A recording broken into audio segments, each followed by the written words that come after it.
Someone roars, Bobby scores at the good old hockey game. Oh, the good old hockey game is the best game you can name. And the best game you can name is the good old hockey game.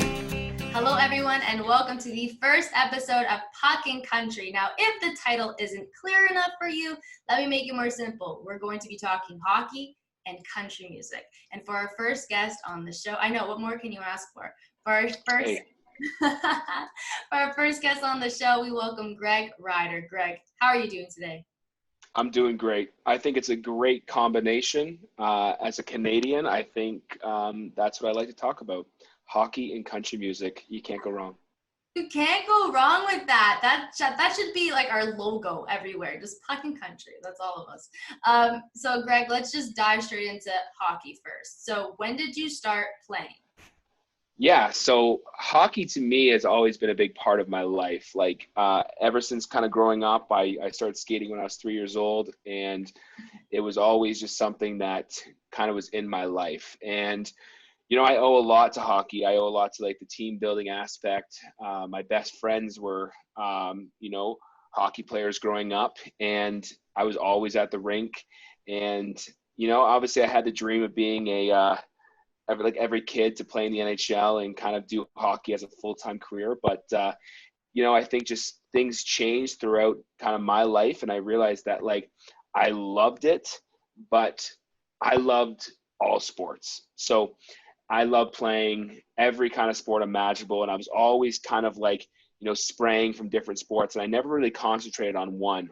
Hockey was my first love, but, it was always just kind of like playing other sports and kind of dabbling in other things. So I feel like if I just concentrate on hockey, it would have been a different story, but still a big part of my life. No, it's good though to have like a variety of sports that you're interested in. And hockey is ultimately maybe not every single, but majority of every single boy that lives in Canada, their dream to be in the NHL. I mean, we've bred so many great Canadian hockey players here, and they're playing in the big leagues now, which is it's like the boy next door half of the time. It's just an average Joe, and look at them now. So the transition, let's chat about that. So how did you transition from, you know what, maybe hockey's not my thing anymore, let's get into country music? Because that is total different professions here. Yeah. So what was the reason? Yeah. So I think my story is so unorthodox in how I kind of fell into music. I was definitely a late bloomer. Like I did not play any music or play guitar until like I probably started taking it more seriously and actually learning songs when I was 21. So I was very late. Like I tried learning when I was 16. I never liked it. I was just too kind of caught up in just, playing hockey and just kind of just being the life of the party. And to be honest, I only learned guitar so I could try and impress girls in college. Because I'm just like, you know what? If like I go to college, I'm a brand new guy. Like, how am I going to get the edge up on every other guy at these parties? And I'm like, I got to be the guy with the guitar. So I started learning a couple country songs, and I think my first song was like Luke Bryan, Do I? It was like the most sappiest country song ever, and I was just like, I just feel like I'm just gonna sing these love country songs. So that was like the first time that I ever wanted to actually play, and then kind of like my whole life kind of just like it wasn't really. I went to school for sports broadcasting, so when people say that, they're like my first dream was to be a sportscaster. Like I always saw myself on TSN or Sportsnet, and like every morning I did the same thing. I'd get up, I would eat my breakfast, and I could not start my school day without watching highlights. Like I didn't care about watching the games the night before. Like for some reason, like I knew that I was going to watch the highlights the next day. So I always saw myself kind of doing highlights. So I went to school for that, and I actually quit hockey when I was like 18 years old, and I thought about playing juniors and stuff like that. But I played like our high school team was like easily one of the best high school teams in Ontario. I played for Waterdown District High School. On my final senior year, my defensive partner was Ryan Ellis, and my goalie was Mark Visentine. So Ryan Ellis is like one of the best defensemen. Like when he played on Nashville, like he was amazing. He was my good friend growing up. So that was my defensive partner. So we came second in Ontario in my senior year, and like, you know what, I felt like I hit this peak in my hockey career where I was like, you know what, like I love it, but I don't see the next level. I don't see juniors. I don't see like OHL. I don't really see that. Like I'm kind of interested to kind of start something new and go on a new path. So I quit hockey, and I actually I got a scholarship to play volleyball at college. So yeah, I went into volleyball, and I just got some money off of the sport because I had to pay for my own schooling and stuff like that. So like I wanted to go to somewhere I could get a discount.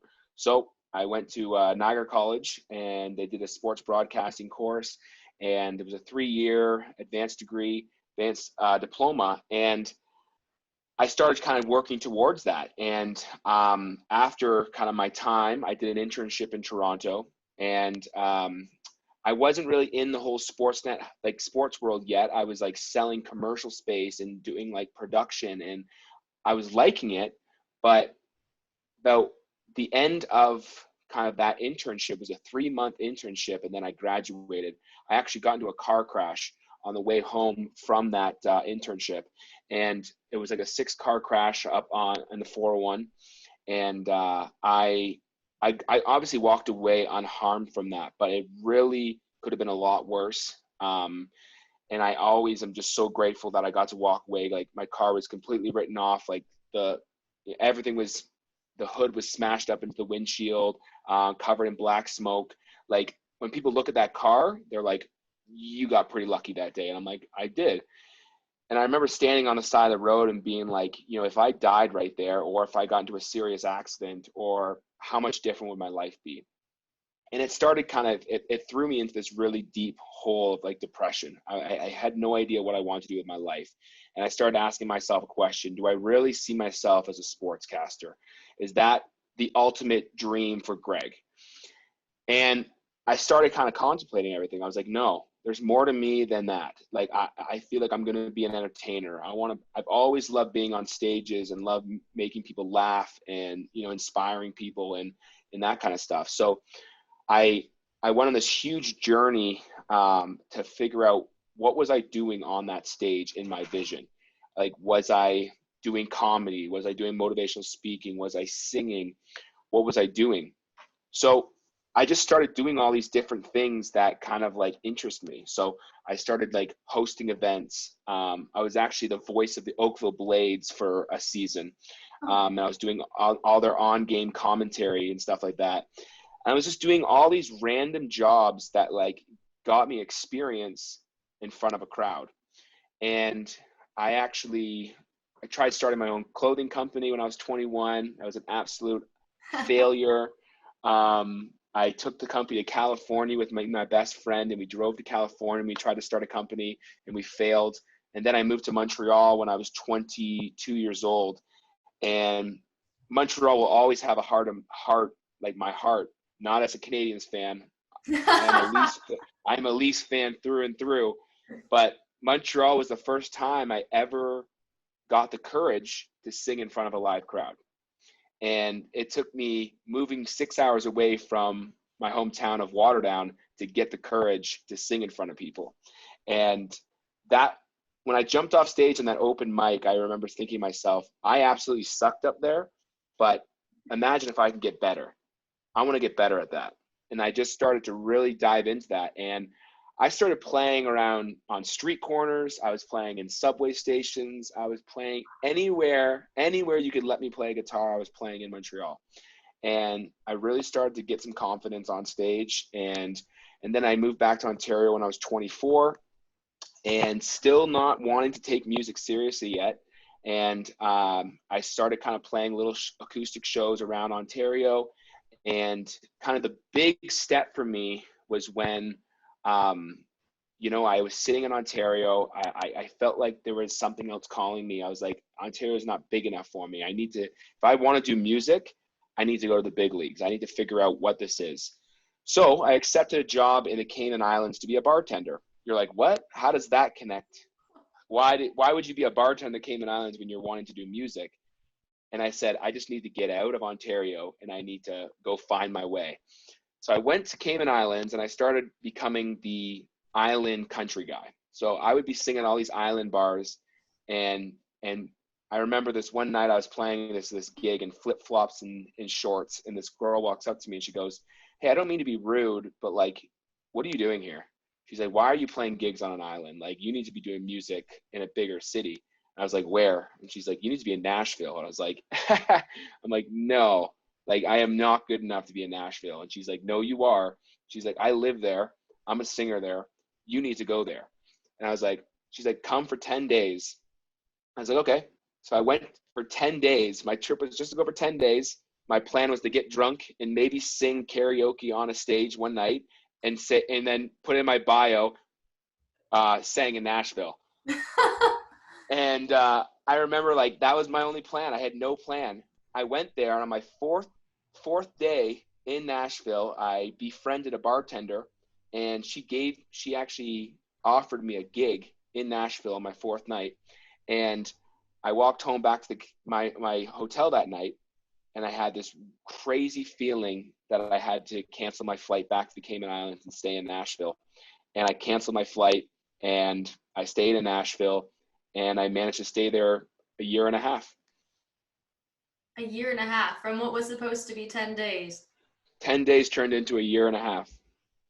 Wow, Greg, you had quite a story as to how the whole transition happened in the Cayman Islands. So just what drew you there? Out of like all places you could have went, you went to the Cayman Islands. What was it about that place?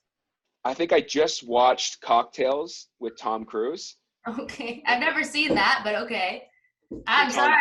It's an older movie, but it's Cocktails, where Tom Cruise literally becomes a resort bartender, and like he's literally like shaking up margaritas, and like there's all these pretty women around him, and like I had this vision that if I go do that, I'm going to be surrounded by beautiful women on one of the nicest islands in the world. And I was always a bartender. Like I was always in bars. Like that was always my fallback job. Like whenever I never worked a corporate job. I worked a sales job in Montreal for a bit, but I was always in the hospitality world. So when I was kind of like in Ontario, I was like, okay, what do I know best? I know bartending.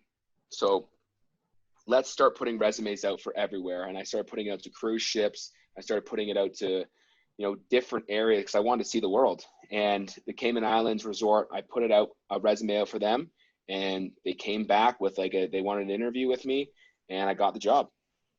That's so cool. And it was that easy to get the job there? Like, didn't you need to like get I don't know, do they have to give you like a visa to work there? Like how? Yeah. Oh, Yeah. So you have to do like a 3-month work visa. Okay. So they start you out at 3 months, and then it's kind of like a trial period. And then it worked out perfectly because when I went to Nashville, I ended my 3-month permit. So my plan was to end my 3-month permit, go to Nashville for 10 days, then come back to the Cayman Islands and start a brand new work visa at a new bar, because I really did not like that job that I was working. It was just like, there's so many hiccups. It was a brand new resort. It was actually really badly run. So my plan was to go to Nashville, come back, and then work at a new bar. But obviously that didn't pan out that way. No, you ended up staying in Nashville, the home of country music. It's the Yeah. place to be. I mean, if you really want to make it as a country artist, you could totally try here in Canada. But Nashville is just, that's where you go. That's where all country singers go. I mean, there's so much more opportunity there. We've all seen Broadway. If you've been to Nashville, you've definitely seen Broadway. Everybody's performing in every single bar, even on like different levels at some of the places. It's pretty wild. Nashville is the place to go if anybody wants to make it in the big leagues like that. But Greg, you had to go through some traumatic events to kind of realize and put your life into perspective as to what you want to do with your life, because that's a scary situation when you're put in that and you think, what do I want to be known for? Like, do I just want to be known for doing this, or do I want to actually help people? And music connects with people, right? So you can totally help people cope with certain things and just to connect with them and chat with them and share personal experiences with them and just like grow with people. And a song of yours that I want to touch on like 1,000% is 16 Sticks. So you wrote that song you dedicated that song to the Humboldt Broncos. Now, hearing your story about that traumatic crash that you went through and you had to experience, is that kind of what drove you to want to honor the hockey team that ultimately so many of them lost their lives? Because hockey, that sport, we all know somebody who's played hockey, like yourself. We all know somebody who's played hockey, who's been involved with hockey, and they travel on road trips. Like they travel from point A to point B all the time. So when that all happened, Canada just took a beating, and we just all felt the pain that the families had to go through, that the boys had to go through, and it's unfathomable like how it happened. So was that something that drove you to wanting to honor these boys? I think deep down, I didn't think of it. I didn't connect it to my experiences because it was just so different. Mine was like, I look at my crash as like it was a defining moment in my life. It was definitely, but by no means is it even close to what happened to them. So I don't really think of it like that. But like when it happened, I was living in Nashville at the time, and I remember like being on my Facebook that day and kind of seeing like everyone's posts. And I remember sitting there and I'm just like, I'm trying to figure out what happened. I'm reading articles, I'm reading everything. I'm like, what's happening? Why is like, honestly, who are the Humboldt Broncos? First off, because it's not a name, it's not a hockey team you hear about. It's not a town you hear about all pushed around, right? Yeah. Okay, so wait, who are the Humboldt Broncos? What are they part of? What league are they part of? Okay, SJHL. Okay, there's a Saskatchewan Junior Hockey League. Good to know. Like, it's just something that I didn't know. So I started doing my research, and my aunt called me that day, and she was the one that really put it into my head, because I didn't think about it. And she said to me, "Hey, Greg, did you see what happened? You hear what happened?" I'm like, "Yes." And she's like, "Greg, these boys need something. These families need something. They need a song." And I was just like, I didn't have the confidence in my songwriting ability at that time. I was still like kind of still getting like my feet wet.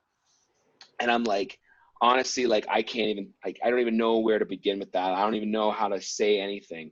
And she's like, just take some time and think about like, what would you, if this happened in your town of Waterdown, imagine your team, this happened to, what would your community feel? What would happen in your town? And I was like, it gives me chills just thinking of that. But like, I was like, man, if this happened in my town, holy, like, I can see what this would do to us. Yeah. And, you know, just growing up in the rink and growing up like on Friday nights when like those were like our rep games, and like all our friends would come out, you know, everyone would come out from the community, and like, you know, our stands would be so full, and like it was like the most electric feeling. Like you're a high school kid and you got people coming out on a Friday night, like coming to see your game. So I started taking that into like my consideration. I was just like, you know, I need to write this from like my point of view, my stance on the hockey game, but also dedicated to what happened in Humboldt. And I started humming like a little melody that day, and it was just like, you know, at first it started off as 15 players passed on, and then the 16th player happened. And I remember saying like, there will always be 16 sticks laying at center ice, because I think back to Canada and I think back to ponds, and like if anyone knows about pond hockey, like how you pick teams is you always put the sticks in the middle, and then someone goes and they throw it to either side of the rink, and that's how you pick teams. And that's what I saw. I saw like a pond game. I don't know if it's going to be in heaven or if it's just going to be a pond game in Saskatchewan. I was like, that's how they're going to pick their teams. So it's like, no matter what, they're always going to be on a pond.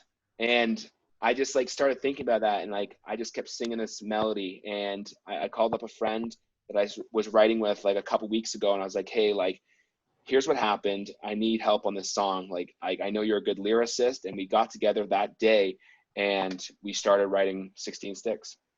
That song was such a beautiful tribute, heard across Canada. We all love this song, and I'm sure the families of sadly, the players, they hold on to that song dearly because it connects everybody at the same time. I mean, when something traumatic like that when something traumatic like that happens, music connects and unites us all. And that song is what happened. Like that song did that for everybody. And even with the Sticks, like it's been a couple number of years, maybe I believe 4 years now, since the tragic event happened. We still put our sticks out on our veranda. We put our sticks out on there. And when you said about heaven and the pond, I'm sure you saw it, but there was a picture that was going around. I think it was a couple days after, and it was of a stick, a cloud formation of a stick in the sky. Like, I'm getting shivers just thinking about that because that was such a sign from like the boys up there saying that they're all right, and I took it as they're playing hockey up there. I mean, it was chilling and it's so sad, but that sign made it. They're okay. They're somewhere up nice and just. But the song was beautiful, honestly, Greg. It really was.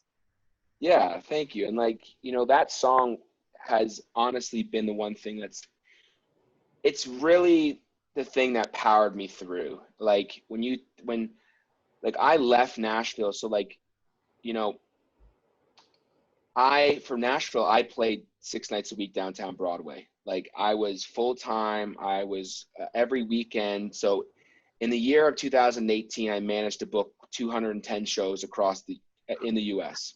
Wow. And I was 6 nights a week. I realized that my lifestyle got so dark that I thought I was happy, and I thought I was really doing I thought I was living the dream. From the outside, I'm living the dream. I'm in Nashville. I'm playing to like crowded bars every night. Like from the outside, I looked like I was living it. But inside, I knew that like my lifestyle wasn't healthy. I was drinking every night. I was partying a lot. I wasn't taking care of my body. I wasn't taking care of my mind. I was feeling anxious every day. I'd wake up at 2 p.m., eat like this really crappy lunch, this fast food lunch, and then I'm back at the bar playing. So for me, I 100% believe that I didn't come from money. I didn't come from anywhere. Like I didn't get anyone paying my way. So like when I'm down in Nashville, I knew that I had to fight to survive.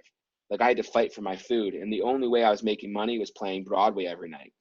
And I was making good money down there. But I remember my last show in Nashville was at Florida Georgia Line's bar, FGL, and I was up on the rooftop. And I bought a shirt that day. I bought an FGL shirt, not thinking anything of it. And I remember being up on stage. It was a full night. It was a Saturday night, packed. And I remember this girl walked up to me. She's so drunk, a bachelorette. She's like, "Hi, so you gonna play Wagon Wheel?" Like, that's like the typical song. Oh my gosh. And I was like, "Yeah, don't worry. I'm sure we'll play it tonight. We'll play it once." And in that moment, I looked out in the audience and I was like, I'm done. I'm like, I feel like I've reached this chapter in my life where it's like, I'm done playing to Broadway. I'm done playing these drunk people every night. Like, if I'm going to do music, I want it to connect on like a way deeper level. And I want like to inspire people. And like, I left Nashville that day without saying goodbye to anyone. So the whole idea was I actually had a trip booked back to the Cayman Islands because it was coming around Christmas time. And I remember I went to the Cayman Islands for 2 weeks. And what people don't know is like I was actually spotted to be to audition for Rivertown Saints to be their lead singer. Oh, no way. Yeah. So Chris McComb and Jeremy actually came down to Nashville, and they came to 4 of my shows, and they started talking to me, and they wanted me to come back to Canada to actually try out to be the new lead singer.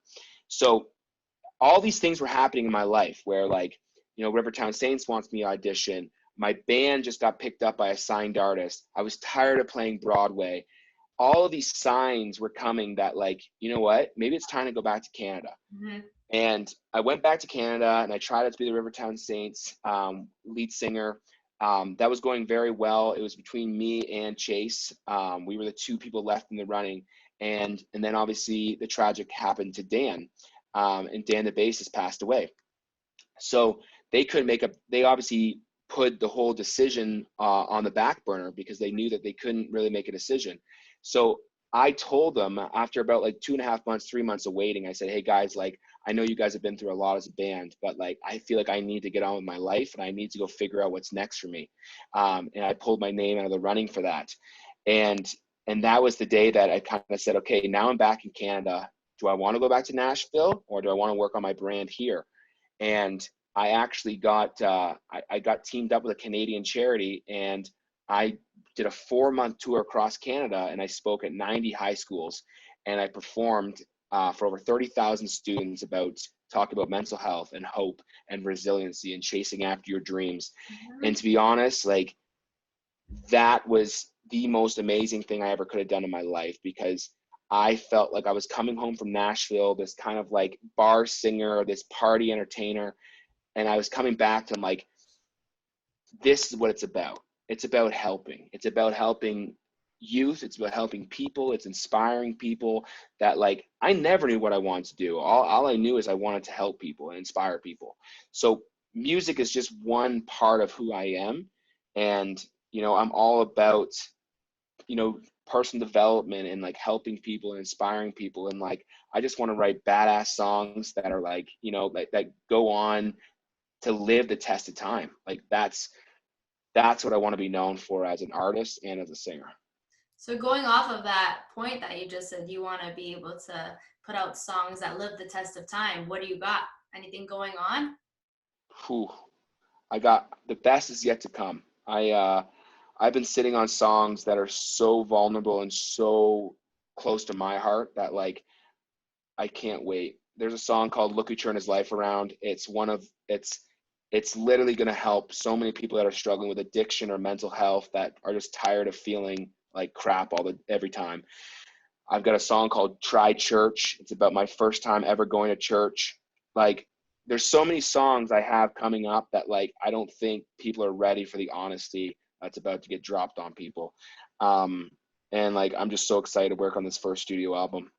That's really exciting to hear. I feel like there's some Brantley Gilbert that's like coming out of you, because we know his songs are so vulnerable and so real in hardcore. And I feel like that's what you're going to be putting out soon. And that's what people need to hear, is like the vulnerability and the personable side of songs, because that's what connects us all to that. So that's really exciting that you're going to be releasing those soon. Do you have like a date in mind by any chance, or when it happens, it happens? Yeah, so right now I'm just looking to, I've got the first song that I'm probably going to start to put out. Like, I want to put out a song called Road Not Taken. It's going to be my first song off the album. Like, that's what I want to call the album, is A Road Not Taken. And it's all about my past mistakes and my past experiences. And it's going to kind of like, I really want this album to kind of define who I am. And I want people to be able to listen to this album and say, okay, you know, the Greg that you thought you knew, the Greg you see on Instagram, the Greg, all this kind of stuff, it's so much different than like what's really beneath like the pictures and the videos, because I'm a very deep guy. But it takes a lot for me to be like, over the past year, like, you know, I quit drinking 9 months ago. I've like really done a huge transformation in my life. I've got way more vulnerable with who I am as a person. So I think this is just the next level for me. This is where I need to go in my life. And I'm really excited for people to see this side of me. And by spring next year, we will have a full album dropped and some really exciting things happening. So I think next year is going to be the big year for me. Okay, Greg, now back to the fun stuff. Hockey. Who's your team? I heard you say the Toronto Maple Leafs before. Yeah. Okay, so I am Toronto. Okay. 100%. Like, I grew up with Toronto, but honestly, after this year, oh my God, I don't know. I know. I did something that like I have a really old jersey from the Leafs. Okay, so I don't know. I don't even know. I'm kind of scared to tell you this of what I did. No, I want to hear. Oh no! Please don't tell me you burned it. Did you burn it? Okay, wait. Okay, I'm waiting. So it's an old jersey. It's a Bozak jersey. It's a crap jersey. It's an old jersey. Okay. Okay, So relax. Okay, go on. Bozak was a great player. Don't get me wrong, but after this year, I'm living in Alberta now. I'm in Calgary. I'm kind of like I'm watching these games, and I'm just like Leafs.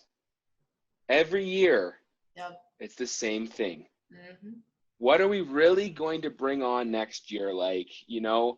I get it. Like, we're so close. And yeah, I threw it out. I threw out my Bozak jersey, and I just I chucked it in the bin. I chucked it in a dumpster. I didn't burn it, but I'm just like, you know what? I'm done with these guys. Like, next year I'll buy a brand new jersey. But I just got to this point where I was just like, I just can't with them. And I can't keep putting it in my closet every year at the end of the first round. Yeah. I need a time. Maybe that jersey was like voodoo. Maybe I just had to get rid of it. You never know. I feel like we're all just giving the Leafs voodoo at this point. I mean, I was walking around downtown Toronto about a couple days after, and I saw a Leafs jersey like ripped up in like a plant. I'm like, people are very pissed off. And I mean, we have every right to be. Like, come on. This series, though, I will say, I was at Maple Leaf Square because I work for MLSC. And like, to be there, everybody there, we all thought we were going to win. Everybody. I was at game 7. I was like, we're going to win. We're good. What happened? It's like 2-0. We're down 2-0. It's like They took away John Tavares' goal because of interference, which to me that was such a BS call. And that just changed the whole dynamic of the game after at that point. That just set the Leafs back because whenever the Leafs get up, whenever they have a lead, and then slowly that lead like dissipates, they just stop playing. Like, they don't have heart. I feel like this is my opinion, but like, I mean, you need a player that has heart. Like, the Leafs back in like the early 2000s, like they played with emotion and heart. They wanted to win. The Leafs nowadays, I feel like honestly, they just care about a paycheck. I mean, they're getting paid so much money and they're so young, which sure, whatever, that's like how it works at the NHL. Yes, but like, oh my God, I can't fathom making that much money at 24 years old, but whatever. Anyways, it's just, I don't know, man. The team is so good. Like, you can't even get mad at Campbell because he played really good. It's just we got so screwed by the refs. That's all I'm going to say on that one. We just got screwed by the refs. I just think 100%. I think the grit. I think we're very like great playmakers. Like, we have some of the best, like, fanciest players. Like, they can absolutely handle the puck and they can deke through anything. But it comes down to like grit. And can they close out games? Mm-hmm. And it's like 100%. I agree with you. It's like I sometimes just like they bring on people that they think are going to bring that grit, like, but like every year is the same thing. Like, our core group is soft. Yeah. Like, they're soft. Like, if they then like Nylander, like Nylander and like Marner and like Matthews, like, they're amazing players, but they're grit. Yep. It's like if they get smoked at center ice, are they going to get back up and get back? Like, Matthews will 100%, but Marner, I don't know. So I don't know. I just think, like, what can they really bring on next year that's going to get them over that hump? I think it's all mental at this point. I think I 100% I can see the Leafs being in the finals against Colorado right now. I can see that. But it's getting over that mental hump to say, like, that first round, if we get that monkey off the back, it's a totally different playoffs. This series, I had Colorado and the Leafs. That was my bracket, like, going all the way. Didn't have the Leafs winning. I had Colorado winning, which I'm almost winning. I mean, like, half of my bracket. But, I don't know. Hopefully next year it will be different. But Shanahan did say that don't expect any drastic changes, which I'm kind of shocked because all I was hearing, like, since the playoffs started was if the Leafs don't make it past round 1, Dubas is gone. And I'm like, Sheldon Keefe is gone. I'm like, okay, is that actually going to happen? Like, I don't see that happening. No, me either. But hope. I don't know. I guess we just hope for the best. We sound like typical average, like, stupid Leaf fans. Like, yeah, there's always next year. Yeah, for sure. Okay. Sheldon Keefe is the best thing that's ever came to the Leafs, though. Explain yourself. I think he is the coach that has the grit and has the fortitude. If you look at that guy's the way he played hockey when he played, he was the most nastiest player. He was like, who's the guy from Boston right now? Oh my God, the pain in the ass. Marchand? Marchand. He was like a Marchand back in his days. Like he was the guy that, yeah, he was the pest. So like for him, he's kind of wanting to bring that culture into the dressing room. And like, I think it's going to get there, but like, I 100% agree that he is the right coach for them. I think they just need more grit on the ice. Yeah, Like they do. But I don't know. I'm never going to go away from the Leafs. Like I'm still going to come back to them. Like I'm too loyal not to. Like I don't see myself as an Oiler fan. I don't see myself as a Flame fan. Like I'm always going to be Leafs, but it's just like I just got to a point this year I'm just like I can't that I was so pissed off. Like I was actually so annoyed. I was like I can't. I'm so embarrassed to be a Leafs fan. I think that's what it ultimately is. We just become embarrassed at that point. Like when your team can't win a playoff series, like round one, you can't make it past round one for consecutive years. Like, yeah. And I still don't think any of us ever got over the Boston loss. Like that was absolutely gut wrenching. We don't need to go back and rehash that memory because thank God that didn't happen at least. But it's just embarrassing. Leafs, like, please step up your game and please make it past round one next year. That's all we're asking, and that's so sad. But let's continue with hockey instead of the Leafs. Let's put the Leafs to the side. What player or team surprised you the most this season? This season, Maybe I have to pick. I think Tampa. I think Tampa because I just think they are a legacy and that kind of stuff. But I think it's cool. Like obviously, like Colorado is like they're so awesome to watch. And like one cool thing about living in the West now is like growing up an Ontario boy. Like I never watched the Western hockey teams because they're always so late. Yes. Like, yeah. So you got to get up early or something like that. Like you don't be watching like the games that roll until like midnight, and then if they go into overtime, you're looking at 12:31. It's changed everything now that these games start at 7:30 and are over at 9:30. So I watched so much more Colorado. I watched more Calgary. I watched more of these Western games. I'm like, oh, this is sick. So Colorado is just so entertaining to watch. But like New York Rangers, like they were a cool team to watch. But like Tampa just surprised me. It's just because it shows you what happens when you build a culture around winning. It's like they know how to turn it on at the right time. And honestly, I don't know. I don't know who I would have chose for the first round. It was between Boston or Tampa. But like I think Boston would have absolutely petrified the Leafs of what happened. But also in the back of their minds, they're like, Tampa Bay has won 2 cups like in the last 4 years. Like, I don't know if I'd want to face that team. Yeah. But they've got this. Yeah. Sorry, go on. I'm listening. But they got this, like, they've got the winning culture. They've got it ingrained in their room. It's the same coach. It's the same core group. They know how to win when they need to win. Mm-hmm. So that's what scares me is it kind of scared me for the first round. But I don't know. I thought they played an amazing series, Tampa Bay. And, like, Vasilevsky absolutely played the best game he's ever played in Game 7 and Game 6. And I was just like, he's a freaking stud. Yeah. That goalie's a goddamn stud.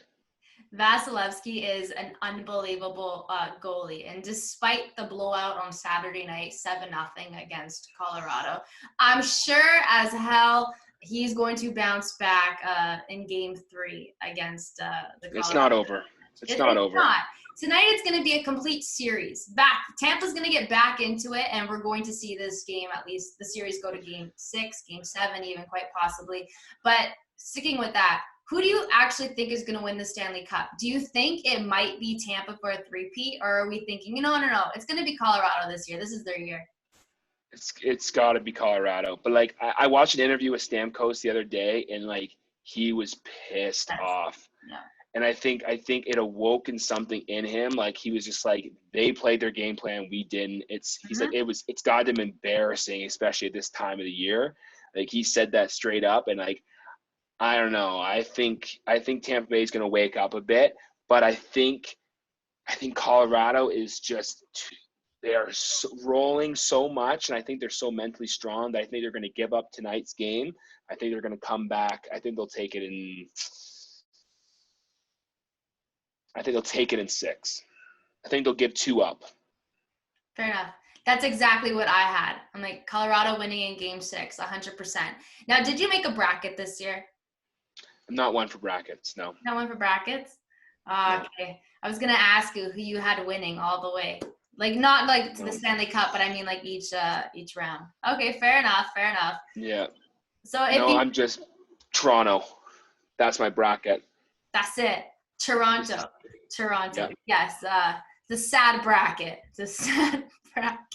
One day it'll be the right bracket, though. One day. When I'm 80 years old. Yeah. Honestly, if it comes down to that point, I will. Honestly, for the past 2 years, I've been saying no longer a Leafs fan. I give it in. I'm done. I'm going to Nashville. Nashville's my new team because I love Nashville.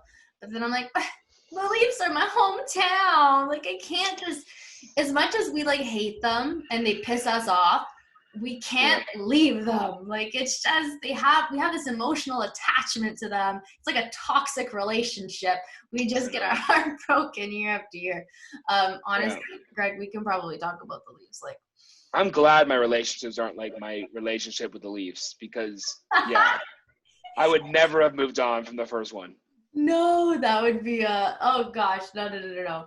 And now talking about the next season, what team are you most excited for? Or what player are you most excited to watch next? Because we also have the draft that's coming up too. So are you excited to maybe watch Shane Wright? Have you been following along with any of that stuff, or what team? Are you looking forward to watching the Leafs play again?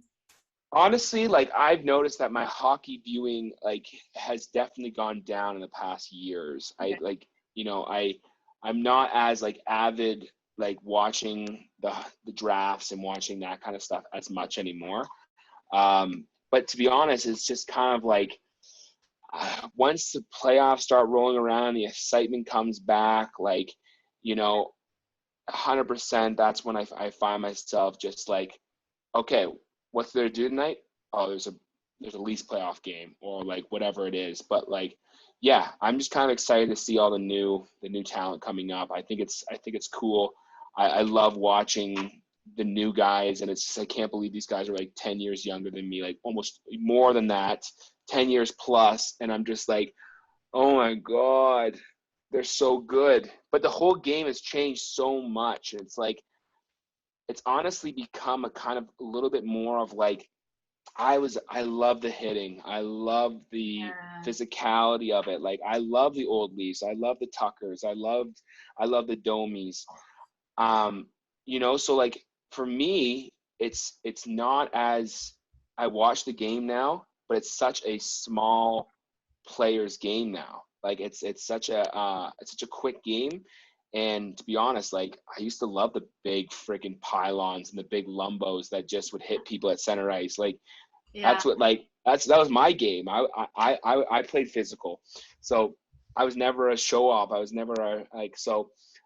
I don't know. I just think in the past years I've watched it less and less because it's turned into a game that I'm just but you can't beat playoff hockey. Playoff hockey is you can't beat it. But it's cool.